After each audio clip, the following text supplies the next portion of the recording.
Hello and welcome to Camp Xbox. The original Xbox has exclusive games that have slipped under the radar. You even have hidden gems that have risen in prominence like a Togi and Phantom Dust. Yet, Raze's Hell has always been a hidden title. It's a gory attack against all things cutesy, and I played through it recently. Let me tell you how I felt about it and give you its history and lasting impact. All footage was captured from an original Xbox, and I want to thank my YouTube channel members for their support.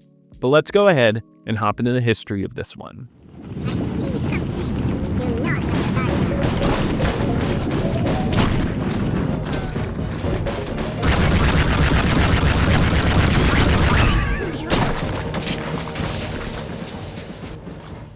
Developed by Artec Studio based out of Ottawa, Ontario, started in 1982. They developed mini games over the years, popping up on the Commodore 64, Super Nintendo, and Genesis.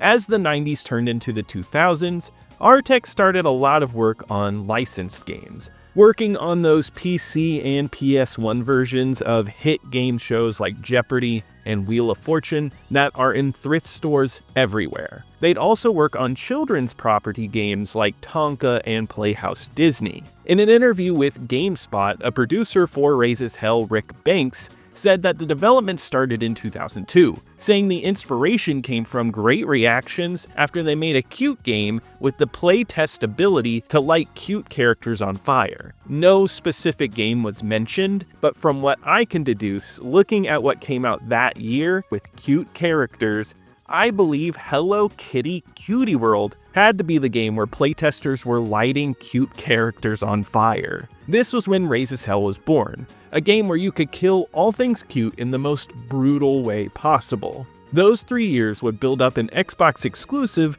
that played into the teenager and young adult crowd with crude humor and violence.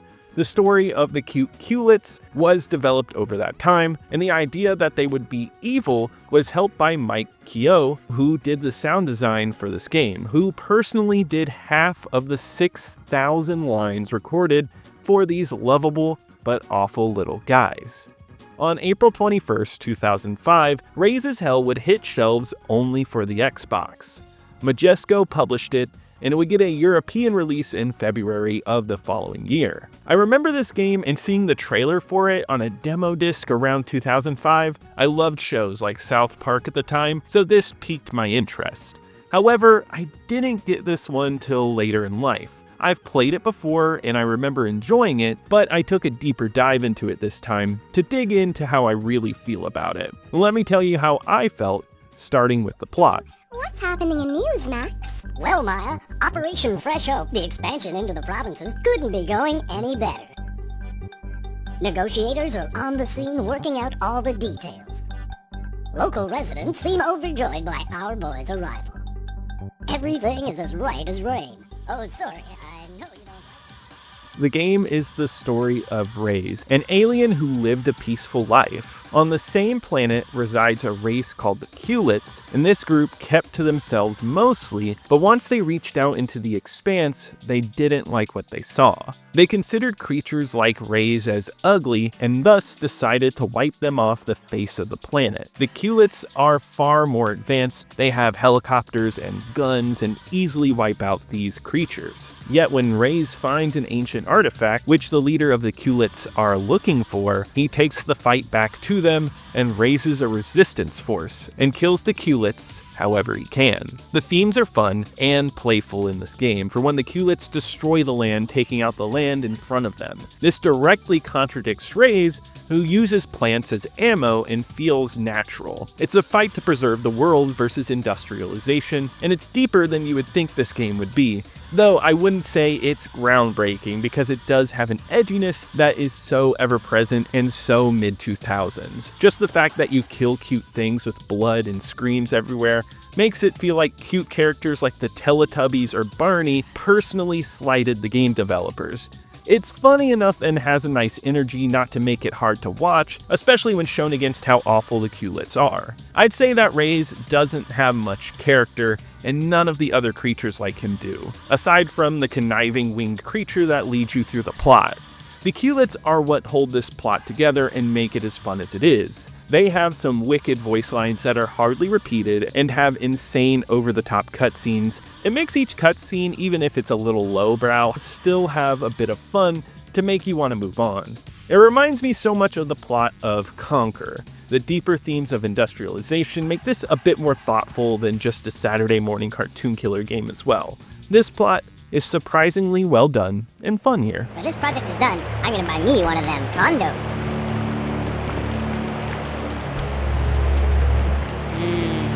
I hear something.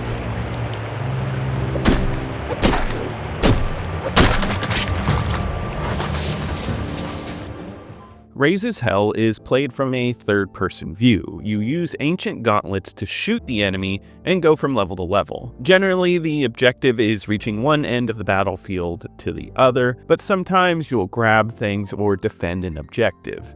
As far as a level-based third-person shooter goes, it's basic in game design. Yet all of the elements that add together make this a unique feeling game, and it stands out. All ammo is natural and gained from the plants around the level. All of these have different colors and offer various types of effects. For blue, you have a machine gun that constantly shoots. Yellow ammo is kind of like a sniper rifle. You have purple for shotguns, a red crawler that explodes upon hitting, and there's so much more. The ammo wheel here is pretty large, and you have many options to get through levels with. It's with this ammo where creativity breeds, and the weapons where the most fun is found. The weapons and controls are well tuned, and mowing down Kewletts is satisfying, especially with the recoil and the feel of the gunshots. It's great when you're in a level and you need to figure out how you want to face down all of the enemies. You could do it from far away using a seeker bullet or up close with a shotgun.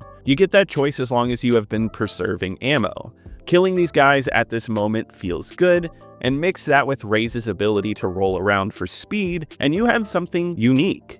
It's a good idea to take the basic structure of a third-person shooter, but allow the details to flesh it out. However, what brings it down for me is many levels don't allow for that creativity. Raze's Hell, even on easier difficulties, can be a challenging game.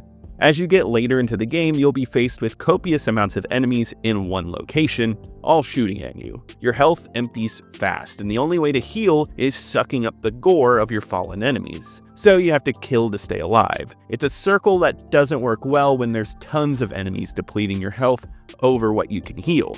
This makes it so you must hang back and use long-range sniper weapons to clear them out before you get into the area. This is only a select number of ammo types, and I think over-reliance on those don't allow you to be as creative or as fun, mainly asking you to hang back and pick them off rather than use your whole tool set. I think this is most apparent when the AA guns show up, and the designers loved layering tons of these in areas. If they see you, they will kill you in seconds. So you have these roadblocks in the middle of levels, forcing you to stay back and snipe. I don't find that to be an entertaining way to play a game, especially when there's more than just long-range weaponry. Yet it is fun when you do get to shoot enemies in all the ways you're allowed. You won't get any deep gameplay here, it's a basic shoot 'em up, but it feels good. The creativity of the ammo will enable you to change your playstyle on a whim, which is a good hook for a game.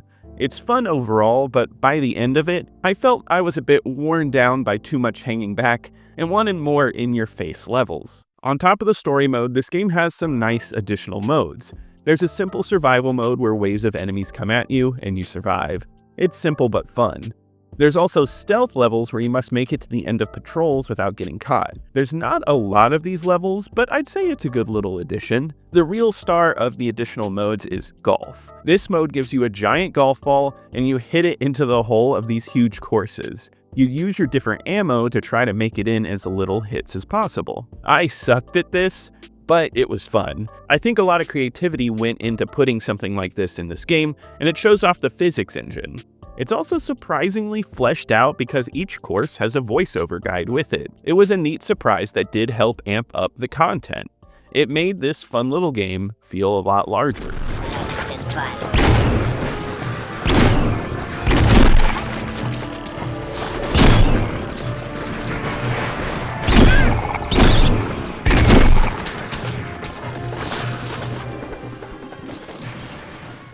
Raze's Hell is a budget title. It came out at a low price, and it could be assumed that it was made reasonably cheap. It shows in its visuals, which are not striking. Cutscenes have a noticeable blur and jumpy animations to them. Environments are usually barren with only hills and small objects littering them.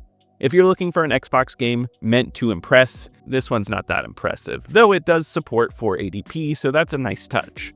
I say unimpressive, but that doesn't necessarily mean ugly. I think the rolling hills, grass, and large mountains come in quite nicely and give the back-to-nature design a good feel. It does sometimes chug though, with frame rate issues when many enemies are on screen, and you can tell how low budget it is when the end victory screen pops up at the finale of levels. There is a lot of heart in the design though. The enemy Kewletts have nice bright colors with a ton of pinks. These little guys are well designed, and when you get to the news anchor characters, you can tell the designer had good fun with it. There are many different types of Kewletts, and that's this game's hook.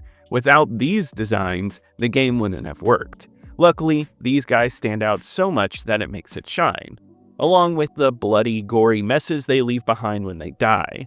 If you like some nasty blood effects, you're in luck with Raze's Hell. The spray is great and works with the minor effects I enjoy, like the rain dripping on the camera or the flurry of bright colors that hit your screen when you're shot. It leaves you with the feeling that even if it doesn't look amazing, it has heart behind it, which is easy to appreciate. Stick to the fluff and leave the news to me, P-Brain. Why don't you report the news instead of just being a mouthpiece for the palace?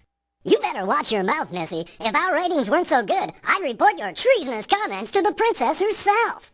You wouldn't. Oh, I would. Better not.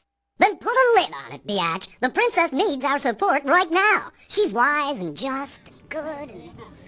The audio in this game really adds to the experience, and a lot of that comes from voice acting. It is no joke that many lines were made for these enemies. They say so many weird and diabolical things that sound funny just due to the high-pitched level of their voices.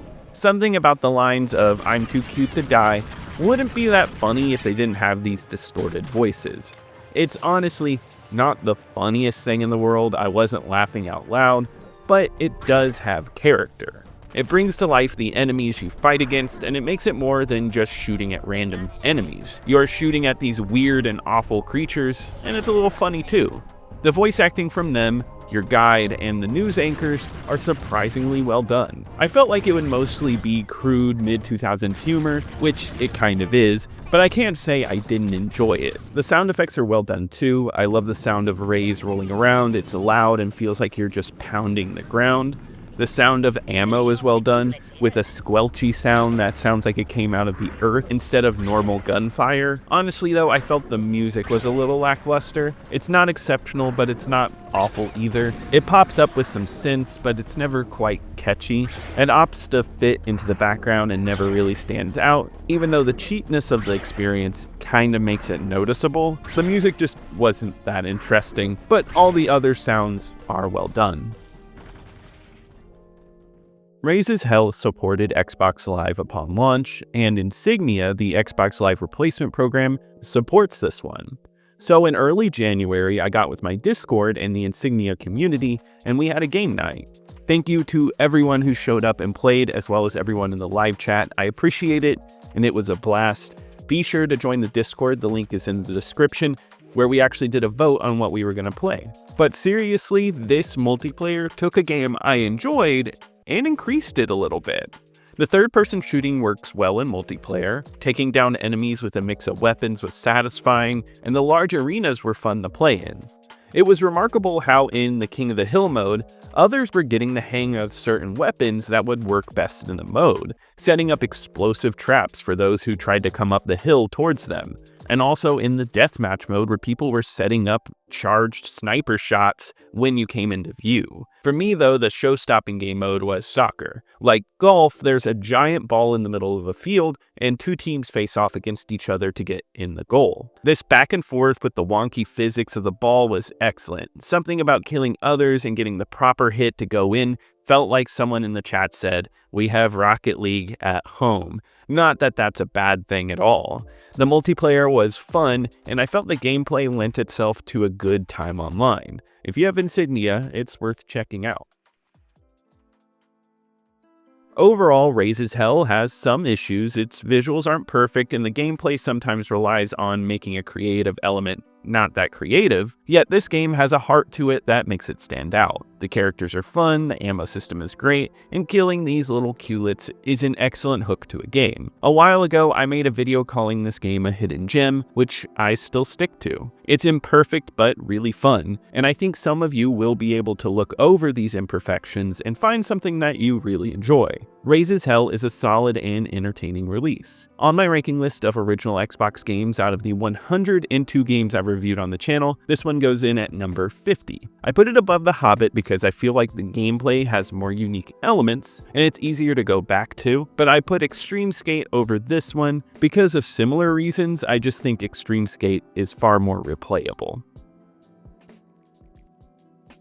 Raze's Hell came out with mixed and average reviews according to Metacritic, with a score of 71. IGN gave it a 7 out of 10, saying that there are cool ideas that aren't implemented well, and though it was fun, it was far too difficult. GameSpot liked it a little bit more, giving it a 7.5 out of 10, saying it was good for the price, but found the multiplayer and action were generic. In their June 2005 issue, Official Xbox Magazine gave this game one of its lowest scores with a 5.7. Writer Sean Malloy seemed to like the variety for the price, but found it a weak Halo-type game. He has a wild line in this review saying this game was the equivalent to an all-you-can-eat shrimp week at Sizzler. After this game's release, the mixed reception did not mix well with the lack of publicity. I remember seeing this trailer on a demo disc, and it had a few trailers around, but it really didn't get much hype.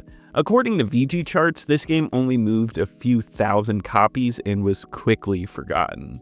There seemed to be no talk of a sequel, and developer Artec seemed to move on to make some Xbox Live Arcade originals like Boogie Bunnies and Aces of the Galaxy before they shut down in 2011. Yet recently, Ziggurat Studios, a team that remasters older games and releases them so they're playable on modern systems, which they recently did for the Blood Rain series, they bought the rights to Raze's Hell, so who knows if they plan to do anything with it, but it would be cool to see a modern release for this one. Nowadays, I don't think many people know of this game. It seems to exist on the fringes of Xbox exclusives. If you look at backlogged for sample size, only 33 people have claimed to play it, and it has a rating of 2.8 out of 5. There's only one really positive review, but most of them seem to be mediocre. Well, at least I hope a few of you can give this one a shot, and I'm sure some of you will get a kick out of Raze's Hell. But that wraps it up for today. If you enjoyed this video, be sure to leave a like, it really helps me out in the algorithm. Subscribe to keep up with the retro Xbox content. Be sure to check out my second channel, Camp Extras. Comment below with any memories of Raze's Hell or what you want me to cover next. And I want to give a huge shout out to my YouTube channel members. Thank you so much for your support. You really help out the channel, but I'll see you here next time at Camp Xbox.